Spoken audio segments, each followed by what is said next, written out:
Hey everyone and welcome to the channel. As the old maker saying goes, why would you make something you can buy, even if it costs a little more and takes a heap of time? I've embraced this one today with a little woodworking project. Today, we're going to be making a whiskey cabinet. If that sounds like something you're into, hang around to see how this one turned out.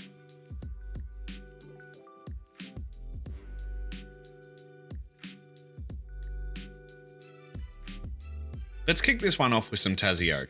I'm using 19 by 135 or 3/4 by 5.5 inches. I've lashed out on this one and got myself some dress starting stock so we can skip the wood prep and get straight into it.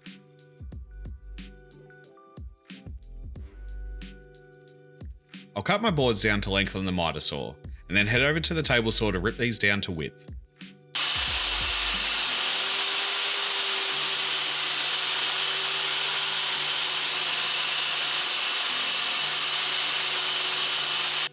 I've measured a couple of bottles I have around here and I'm thinking I want the shelves to be about 110mm or 4.25 inch deep.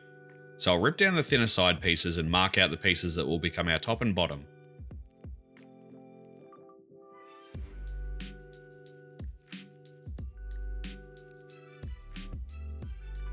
Then, using my sad little bandsaw, I'll cut out a rebate that will accept my longer side pieces.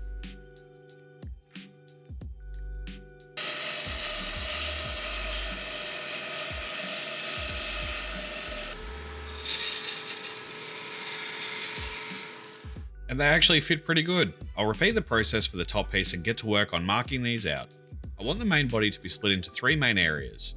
2 smaller shelves for glasses and a larger section in the centre for our bottles. I didn't allow myself a lot of time on this project, and I thought to myself, I've never actually built anything like this using screws, so rather than use a domino, I'm going to try something simpler. The biggest part of the reason that this seemed like a good idea in my head is that I didn't want to spend a heap of time waiting for glue to dry, and thought this might save me some time. I'm not sure it really saved me anything from the extra marking out and plugging, but it's always fun to try something different. So I'll mark out my lines where I want the smaller panels to end up, and then mark it out for the screws.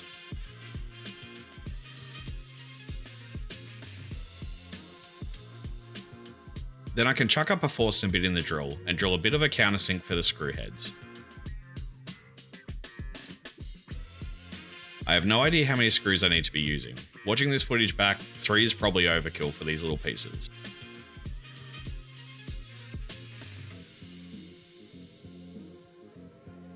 Then using the little pilot from the Forstner bit at the bottom of the hole, I'll pre-drill these to make your life a little easier, then I can get them joined together.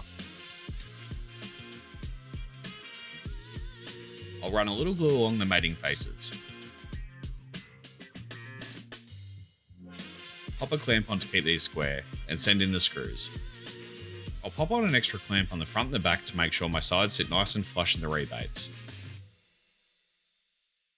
And the squeeze out tells me these are fitting pretty well. Then I can pre-drill the holes for the screws, using the smaller holes we drilled earlier as a guide. Then send in our screws to hold everything together nice and tight.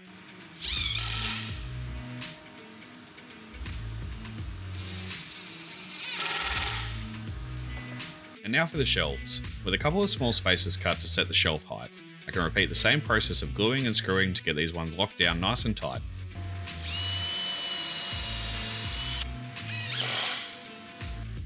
Now for the little plugs. I've sliced up some little chunks of 1/2 inch oak dowel for my plugs, and I'll glue them and hammer all 1 million of them home.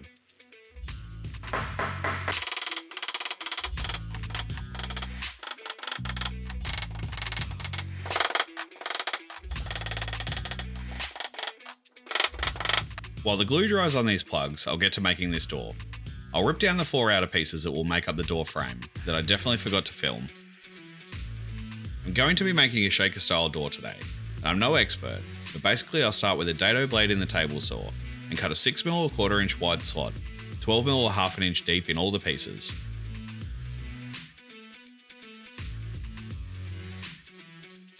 Then without moving the fence, I'll drop my blade down to 1/4 inch, and using a miter gauge, I'll remove the material until it all locks together nice and tight.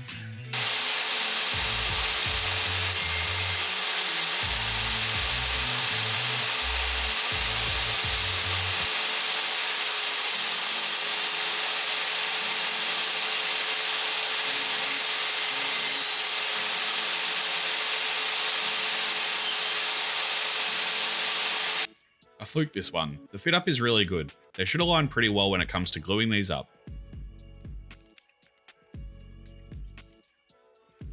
And now for the center panel. I had a glued up panel lying around my shop from a failed project, so as to not waste material, I'm going to plane this one down until it just fits into my grooves. I can get this one glued up.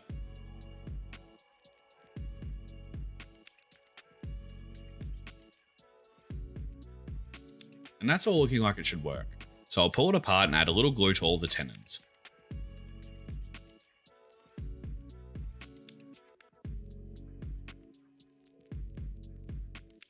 Whack it into clamps and ironically leave it alone for the glue to dry. While the glue's setting up, I need to trim down these plugs, but apparently I don't have a flush trim saw. But because this isn't a very big piece, if I'm careful, I think I should be able to trim these pegs down a bit on the table saw.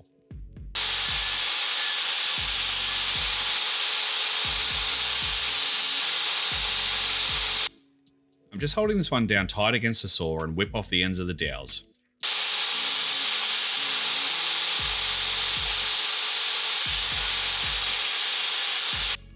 I know this won't get me really close without marring up the surfaces of my cabinet, so I'll leave these a little longer and sand them down to flat. With that out of the way, I can give it a good sand all over. I probably should have pre-sanded the shelves to make life a bit easier, but we're here now.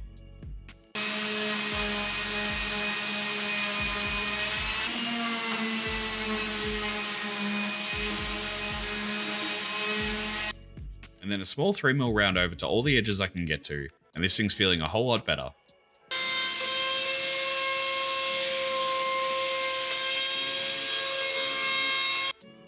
The door is also dried enough to give it a sand. I'm just bringing these up to 120 grit before fitting it, and I'll also hit it with a little round over, and hand sand off any sharp edges we've left behind. Then I'll drill out for some Euro style cabinet hinges and get them screwed into place. And yep, for anyone paying close attention, those hinges are definitely backwards. I guess that's what I get for not paying attention.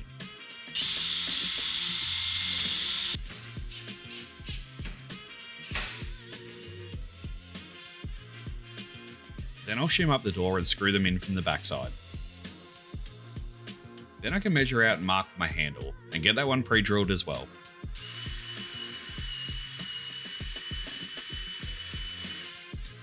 With the body and the door mocked up, I can rip down a thin ply panel that's going to form the back of the cabinet. Now I know this looks like an afterthought, but I have a plan for something specific on the back panel, and I need to be able to finish this one separately to the main body, but I'll touch on that in a moment. And that looks like it should fit pretty well. I'm going to be using a mixture of stains today, and I don't want to ramble too much, but I've been working really hard to learn about lighting and how to set up shots to showcase products. I'm going to be putting a small light in this cabinet that will shine down the back sides of the bottles, so I want a matte black background to help absorb a little excess light and make the amber hues in the bottles stand out. To achieve this, I'm hoping that if I stain the body of the cabinet in dark walnut kind of look, and then stain my back panel black, it should give us a really nice setting to show off our bottles. Well, that's the plan anyway.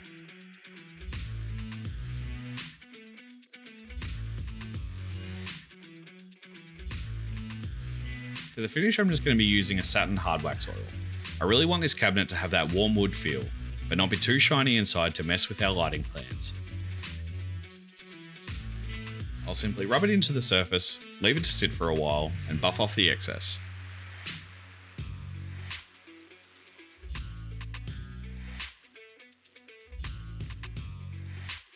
Now I can nail on my back panel, pop in my light, put it all together, and we're done.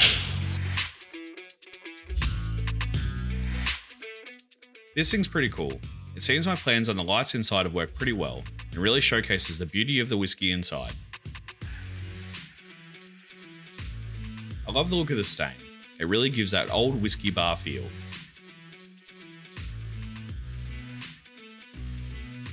Thanks for watching the video, everyone. If you liked it, please consider giving the video a like and subscribing to the channel. See you on the next one!